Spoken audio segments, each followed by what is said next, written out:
মাত্র 5 টাকার একটা ইনো দিয়ে তৈরি করব আমি কেজির জিলাপি। আর লাগবে 1 কাপ পরিমাণ ময়দা, তাহলেই কিন্তু হয়ে যাবে, আর কিছুই দরকার নেই। কিছু ছোট ছোট টিপসগুলো ফলো করলে জিলাপি বানানো কিন্তু একদম সহজ হয়ে যাবে। সামনেই চলে এসেছে পবিত্র মাহে রমজান। এই রমজানে আমার কিন্তু জিলাপি ছাড়া চলবেই না, প্রতিদিন ইফতারে জিলাপি আমাকে দিতেই হবে। জিলাপি না দিলে ইফতার মুখেই দিতে পারি না। নতুন নতুন টিপস পেতে আমার পেজটিতে এখনই ফলো দিয়ে আমার পাশেই থাকুন। ইউটিউব থেকে দেখে থাকলে একটা সাবস্ক্রাইব করে রাখবেন।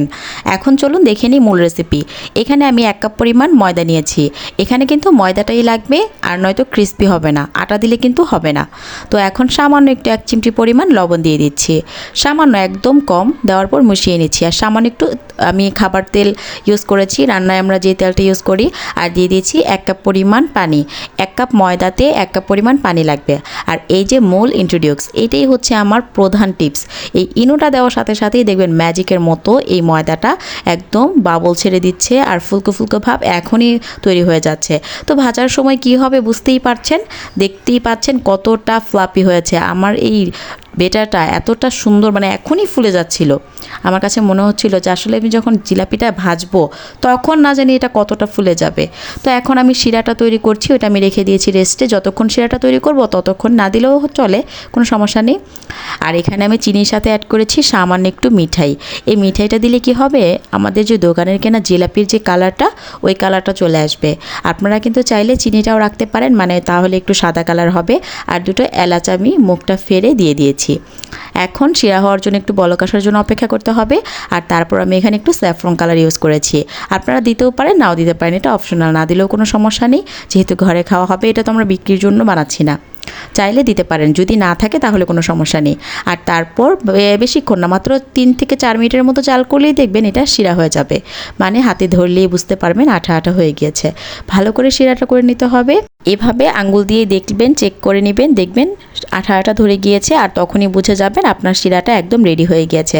দেখতেই পাচ্ছেন এখানে কিন্তু আঠা আঠা ধরে গিয়েছে। তো আমার শিরাটা রেডি। আমি এখন চুলাটা অফ করে এক সাইডে রেখে দিচ্ছি।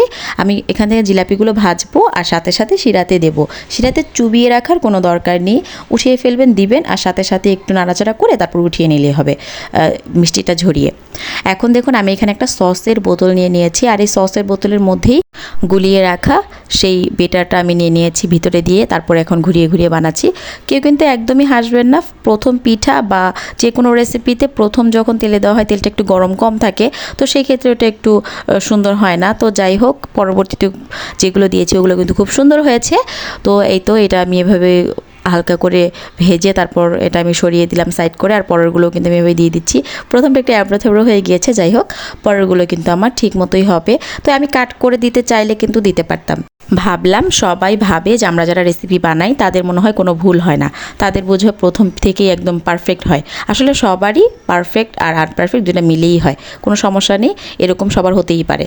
তো দেখুন পরেরগুলো কিন্তু দেওয়ার সাথে সাথে কত সুন্দর ফুলে উঠছে। জিলাপি যারা বানায় তারা তো রেগুলার জিলাপি বানায়, তো তাদের হাতটা একদম হয়ে গিয়েছে। তাদেরও ভুল হয়, তাদের যে হয় না তা কিন্তু না।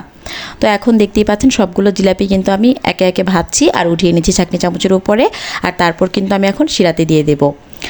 আসলে কি, বাসায় যদি আপনি জিলাপিটা বানাতে পারেন, আপনি নগদ বানাবেন, বানিয়ে বানিয়ে গরম গরম খাবেন। ফ্রেশ তেল, সব কিছু ফ্রেশ। আর যেটা দোকান থেকে কিনে আনা হয় ওইটা কিন্তু কখনোই ফ্রেশ না।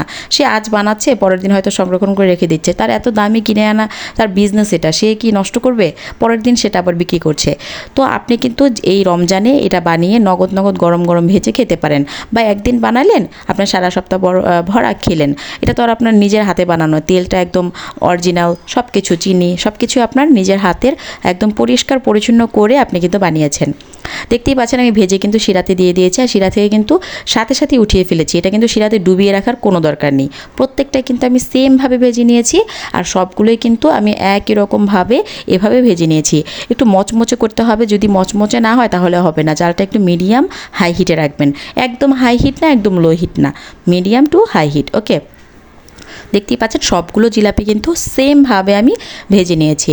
দোকানে যে একদম পেঁচিয়ে পেঁচিয়ে যে জিলাপিটা বানায় না, ওইটা ভাজতে চেয়েছিলাম। তো ভাবলাম যে আমার শিরাটা আমি যেটাতে করেছি ওইটাতে তো আটবে না, ওইরকম করে যদি আমি করি তাহলে আমার ওই শিরার মধ্যে আমি চুবাতে পারবো না।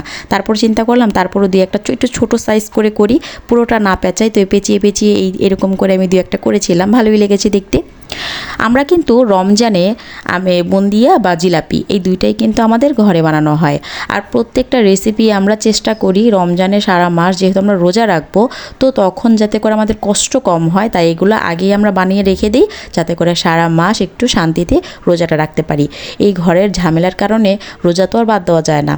দেখতেই পাচ্ছেন সবগুলো জিলাপি কিন্তু আমার পারফেক্টলি হয়েছে। কয়েকটা লাস্টে যখন তেলটা কমে গিয়েছিল, তো এখানে আমি সামান্য একটু ছিল ওটা ভেজে ফেলেছিলাম, ওটা একটু অ্যাব্রো থ্যাব্রো হয়েছে। যাই হোক, সবগুলো জিলাপি কিন্তু আমি মাশাআল্লাহ অনেক সুন্দর বানিয়েছি। বাসার সবাই খেয়ে কিন্তু অনেক প্রশংসা করেছে, অনেক মজার ছিল। আর দোকানের চাইতেও কিন্তু ক্রিসপি। এই যে এগুলোই কিন্তু একটু সব শেষে যখন তেলটা কমে গিয়েছিল তাই ফুলেনি, তো ওইটাও আমি শিরাতে ডুবিয়ে নিয়েছি। খেতে কিন্তু একই স্বাদ ছিল ওইগুলো। কতটা ক্রিস্পি হয়েছে আপনারা শব্দ শুনেই বুঝে গিয়েছেন। আজ এই পর্যন্তই, আল্লাহ হাফেজ।